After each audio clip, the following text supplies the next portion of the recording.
So I thought I'd jump on here and do a really quick video and show you guys how I test my blood glucose levels. Hazel's having a screaming fit in the corner. I have no idea why. So I wanted to show you how I do it. This is going to be my 2 hours after breakfast sugar levels. So I wanted to show you how I do it. If you are slightly squeamish or don't like blood or needles, I recommend you not probably watching. It's not too gory, but yeah, I'll show you what we do. So this is the sort of bag that comes with me everywhere. It's got kind of everything I need in there. It's got extra needles in the back for the lance, and then also these are my test strips. It's got my lance to draw blood from my finger, and then also my monitor. So first off, what I need to do is take my monitor out of the case and then also grab one of these test strips. You only need one of these, so I'm gonna have to just try and do it with one hand and I might just leave it here so you guys can see.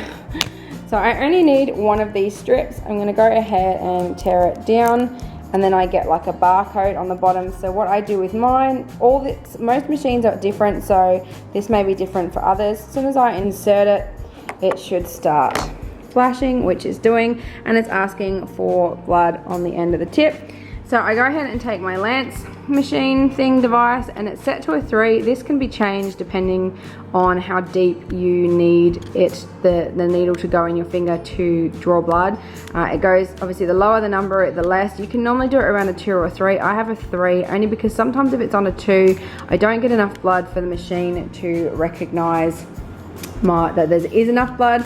I'm gonna go ahead and put this down, and I'll show you guys how I do it. So the trick is, when you've got your fingers together, you want to go around the edges of each finger. So when you put your hands together, you want basically the skin that's around the edges of them. So I'm going to go ahead with my particular lance. Like I said, each machine and lance is different.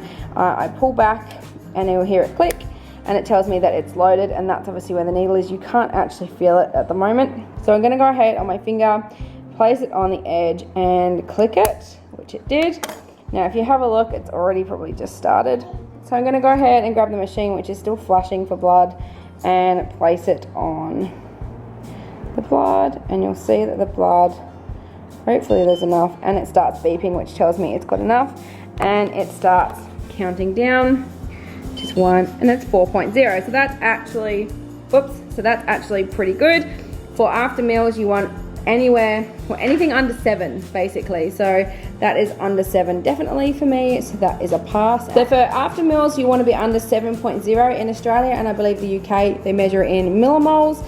I believe in the US it's slightly different. They measure in a different measurement, so the figure will be different, but for us it is under 7.0 millimoles, and obviously 4 is under, so that is a pass for me. So now that I know it's 4.0, I'm going to go ahead and record it. So today is the 24th of February, and it was after breakfast, so I'm going to go ahead and write here 4.0.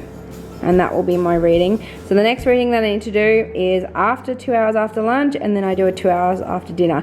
When I go on insulin, I will probably have to start doing the before dinner one, but I'll explain that next time.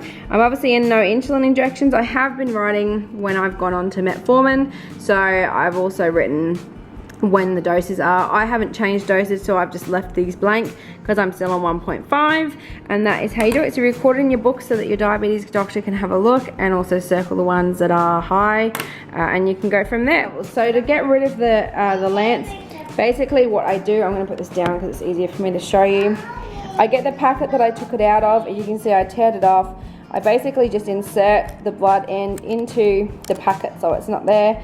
I grab the needle and pull it out, and that's obviously the chip, so that's nothing. And then I just take the end and fold that back over. So it's all stored away, and that's how I throw it out.